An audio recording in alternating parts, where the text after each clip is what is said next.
So today I want to talk to you about how I left over $100,000 on the side of the road, basically. I came to realize that this was actually more about acceptance than anything else. As you know, I have a dream of creating my own television production once again, and part of this involved looking for a motorhome that would be an incredible mobile set or studio. But that process definitely wasn't an easy one. I was down in Florida and basically spending the winter there. And I had two of my team members, Nancy and Cindy, and my lovely assistant, Brittany, working very hard back home in Canada, searching frantically for the right motorhome, which that was not an easy task because I wanted a specific layout. It had to have certain features, and shopping for a motorhome at that price point online is not something that's easily done from a distance. And when you're going to make a commitment like that, you want to be able to see it. So they spent countless hours looking for this. And then it was frustrating because what would happen is we'd find one and then it would be sold overnight on us, and it was just very challenging to move forward. A couple times I almost made some concessions and bought some really old junkers and thought, well, we'll just retro it and we'll outfit it. But then I decided, nope, I needed something that was going to be a lot more reliable and a lot more comfortable, because who knows how long and how much time I'm going to spend in this thing. And for those of you who know me, you know I'm not much of a camper. So I had to make some concessions that way.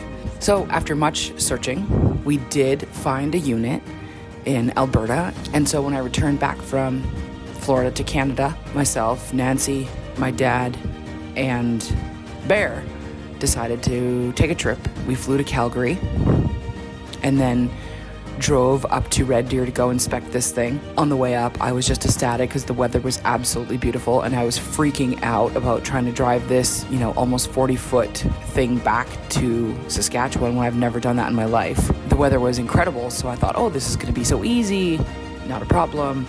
We get to the dealership the next day, and it's freaking blizzarding outside. My heart was just sunk because I do not do well driving in the winter, never mind a 40-foot bus. And I had a incident a couple years back after I wasn't allowed to drive post a surgery, and ended up in a spin out on the highway in my vehicle on the ice. And I've struggled with some PTSD ever since then. So the thought of driving this thing, even a test drive on this weather, was like major anxiety for me. So needless to say, we did the inspections indoors, and I did not take it for a test drive. And based on the inspection and the fact that it looked so awesome, we were just like, okay, let's just get this. We should be good to go. And we ended up having to freaking leave the motorhome there. And then, finalize the purchase, had to work out some insurance so I could do that.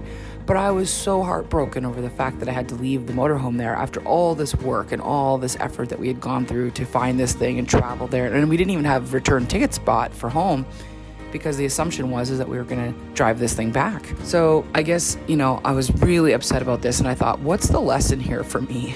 And I guess really it's about acceptance. I can't control the fact that the weather turned out the way that it did. And it was horrific to even drive a vehicle in it, never mind a motorhome. So I guess it boiled down to accepting the things that I cannot change, that being the weather and the poor driving conditions. Now, I didn't really want to accept it, but what choice do you have? So sometimes I guess things out there, we want them to be very different than what they actually are, and we have no choice but to accept it for what it is. And when you can do that and accept it for what it is, it feels like it's then easier to move on and move forward. And I just thought to myself, you know what? No matter what, we'll figure out a way to come back. I'll buy tickets next week.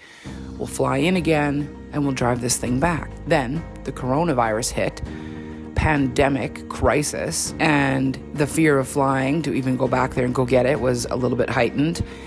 You couldn't get flights. Everything's shutting down. They closed down the dealership. So now my big struggle is to go back and get this thing, which I have paid for and I've been paying on ever since.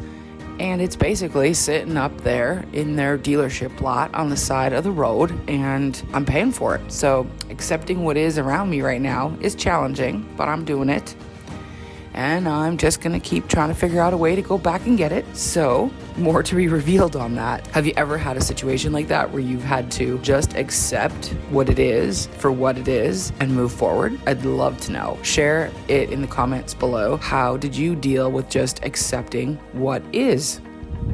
And if you like and comment and share this video, I would be so grateful, because as you know, it's a dream of mine to make this happen, and your support is going to help me get there. Thank you.